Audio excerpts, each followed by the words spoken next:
मैं हूँ रास्मैक और मैं आपको दिखाऊंगा कि भारत की कुछ सबसे खतरनाक जगहों से जिंदा कैसे बचकर निकला जाता है। मैं कुछ ऐसी जानलेवा जगहों पर मुश्किल चैलेंजेस का सामना करूंगा जहां अगर आपको सही सर्वाइवल स्किल्स ना पता हो तो आप एक दिन भी नहीं टिक पाएंगे। इस बार मैं आया हूं भारत की कुछ डेंजरस खदानों में जहां अगर आप फंस गए तो बाहर निकलना लगभग नामुमकिन है। यहाँ से निकलो, यहाँ खतरा है। मुझे यहाँ सामना करना है गहरी खाइयों और खड्डों का, और मैं यहाँ कुछ खतरनाक अंधेरी गुफाओं में जाकर इस सुनसान इलाके में रात बिताऊंगा, आपको ये दिखाने के लिए कि अगर आप ऐसी मुसीबत में फंस जाते हैं तो यहाँ से जिंदा बाहर कैसे निकल सकते हैं। Man versus wild with रास्मैक।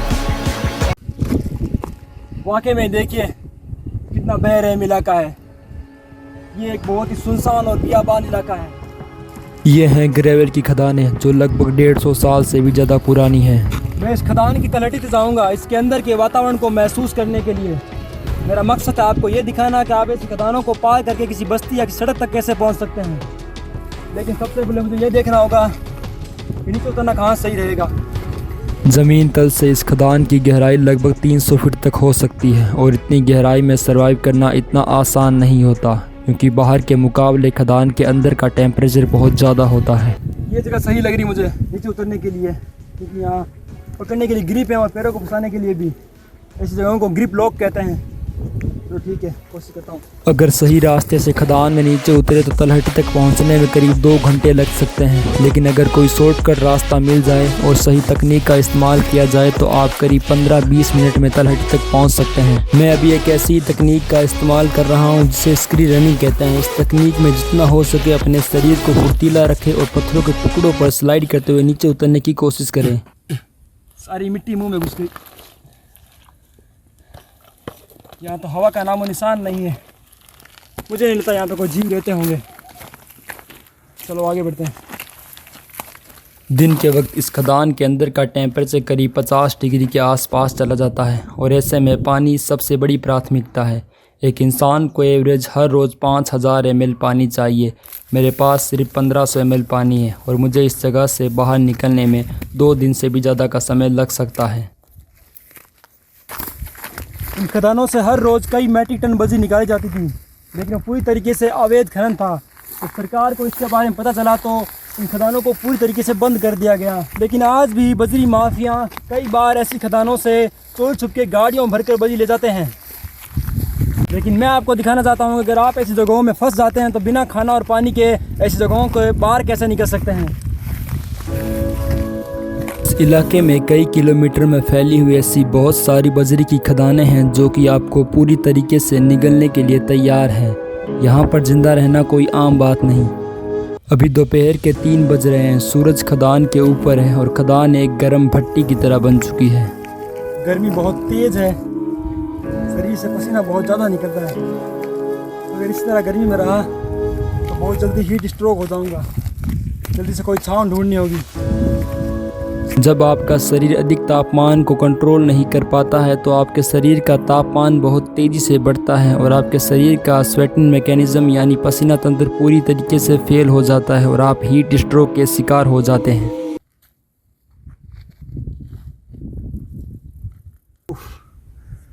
गर्मी से हालत ख़राब है।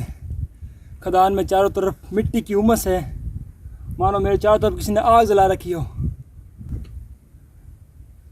ऐसी चमकदार गर्मी में आप पूरे दिन में पसीने के ज़रिए अपने शरीर से लगभग 5 लीटर पानी गंवा सकते हैं और डिहाइड्रेशन का शिकार बन सकते हैं। कई बार लोग इतनी गहराई में आने के बाद वो घबराने लगते हैं और वो घबराहट धीरे धीरे उनके दिमाग पर हावी होने लगती है और वो भ्रम में चले जाते हैं।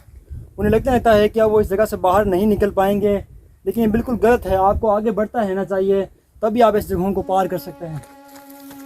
ऐसी जगहों को पार करने के लिए आपकी हिम्मत और आपका जज्बा बहुत ही बड़ा होना चाहिए, क्योंकि यहाँ आपकी मदद करने के लिए कोई नहीं आने वाला।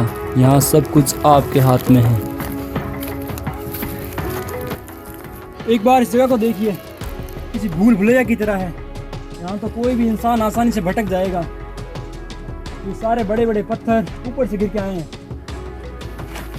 ये जगह तो काफ़ी खतरनाक है। ये बजरी की चट्टानें काफ़ी ढीली हैं और बरसात के पानी से घिसकर नीचे आ गिरी हैं, लेकिन यहाँ भी सावधानी बरतनी बहुत ज़रूरी है क्योंकि ये पहाड़ काफ़ी भुरभुरे हैं।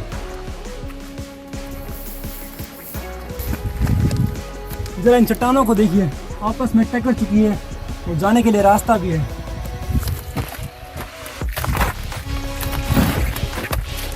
यहाँ देखिए, ये किसी मिट्टी के बर्तन का टुकड़ा है, शायद ये मेरे किसी काम आ सकता है। काम में आने वाली किसी भी चीज़ को पीछे ना छोड़े, अपने साथ ले जाइए। मुझे बहुत भूख लगी है और ये एक ऐसी जगह है जहाँ अक्सर पक्षी रहते हैं, यहाँ कुछ खाने को मिल सकता है। खदानों में रहने वाले पक्षी अक्सर चट्टानों की दरारों के अंदर घोंसले बनाते हैं। मुझे यहाँ अंडे का छिलका मिला है, यानी वहाँ उस चट्टान पर ज़रूर कोई पक्षी का घोंसला होगा। घोंसला ज़मीन से लगभग 15 फीट ऊंचा है। मुझे लगता है घोंसला वहाँ है, तो जाना होगा। घोंसला बहुत ऊपर है और वहाँ तक पहुँचने के लिए काफ़ी मुश्किल हो रही है। अगर वहाँ कुछ मिला नहीं तो सारी मेहनत बेकार चली जाएगी।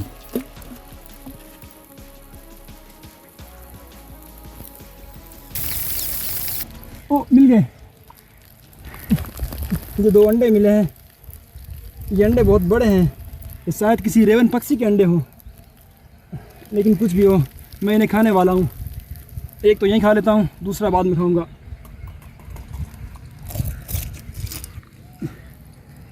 चलो ठीक है, नीचे चलते हैं।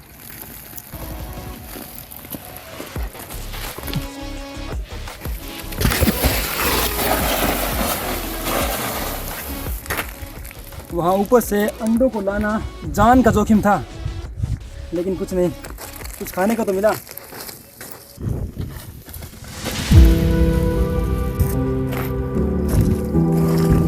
एक बार ऊपर देखिए, मुंह कपा देने वाली जगह है। एक बार कुछ मजदूर ऐसे ही खदान में ऐसे ही पहाड़ के नीचे काम कर रहे थे, और जब पहाड़ गिरते हैं तो पहले से ही हल्की हल्की रेत के कण गिरने लगते हैं। उनमें से किसी एक मजदूर ने कहा था कि शायद पहाड़ गिरने वाला हो, ऊपर से मिट्टी गिर रही है, लेकिन बाकी के मजदूर उनकी बात नहीं मानी। वो तो वहाँ चला गया, लेकिन बाकी के मजदूर वहीं काम करते रहे और कुछ देर बाद वो पहाड़ धड़ाम से नीचे गिर गया और कई मेट्रिक टन मलबे के नीचे वो सारे मजदूर दब गए। उस मलबे को हटाने में लगभग 5 दिन लगे थे और 2 की तलाश भी नहीं मिली। अगर यहाँ रुके तो जान जा सकती है, यहाँ से निकलना होगा। यहाँ पर गिरे हुए मलबे को देखकर लग रहा है कि अभी कुछ दिन पहले यहाँ पर चट्टान गिरी थी। इस घास को देख रहे हैं आप, इसका नाम है स्लेरिस, और इसके ये मुलायम रुई जैसे तने बहुत काम आ सकते हैं आपके। इनको भी अपने साथ रख लेता हूँ। ये मुलायम घास आग को सुलगाने के लिए बहुत अच्छी है और इसका इस्तेमाल आप घाव को ढकने के लिए भी कर सकते हैं। अब शाम हो रही है और कुछ देर में अंधेरा भी हो जाएगा और इस सुनसान बीहड़ में रात निकालना खतरनाक हो सकता है।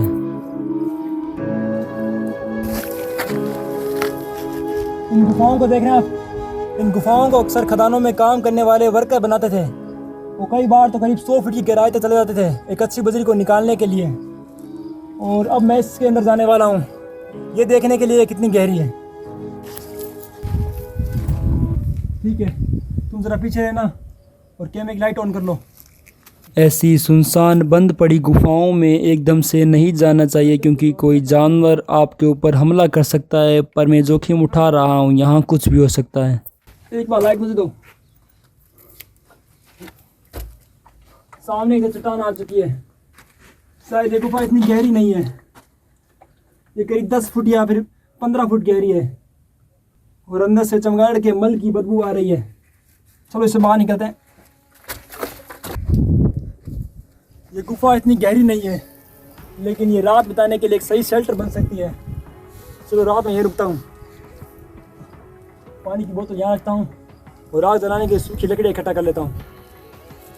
ये गुफा ज़मीन से बहुत ऊपर है, ये मुझे ज़मीन पर रेंगने वाले जीवों से बचा कर रखेगी। आज रात मैं इसी गुफा में रुकने वाला हूँ और मैंने आग जलाने के लिए सूखी लकड़ियाँ भी इकट्ठा कर ली है।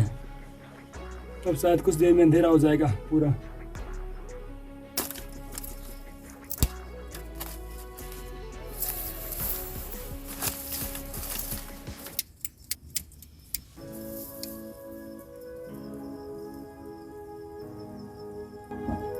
अंधेरा होते ही मैंने आग जला ली है और यहाँ आग सर्दी से बचने के लिए नहीं बल्कि जहरीले जानवरों को भगाने के लिए बहुत ज़रूरी है।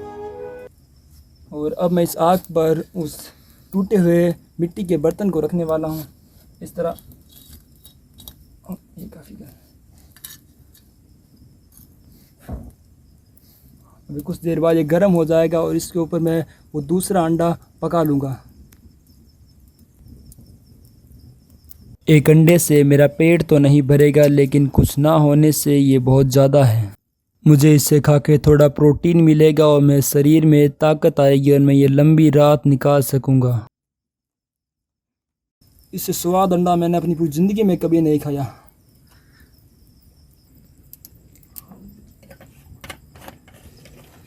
ठीक है, अब आग तो जलती रहेगी। सोने की कोशिश करता हूँ, शायद नींद आ जाए। भूमध्य रेखा पर रातें काफ़ी लंबी होती हैं, करीब 12 घंटे की।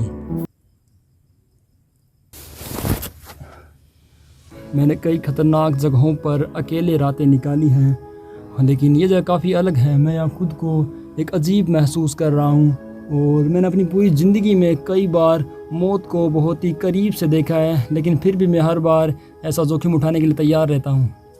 शायद आज रात मुझे यहाँ नींद तो नहीं आएगी, लेकिन फिर भी सोने की कोशिश करता हूँ।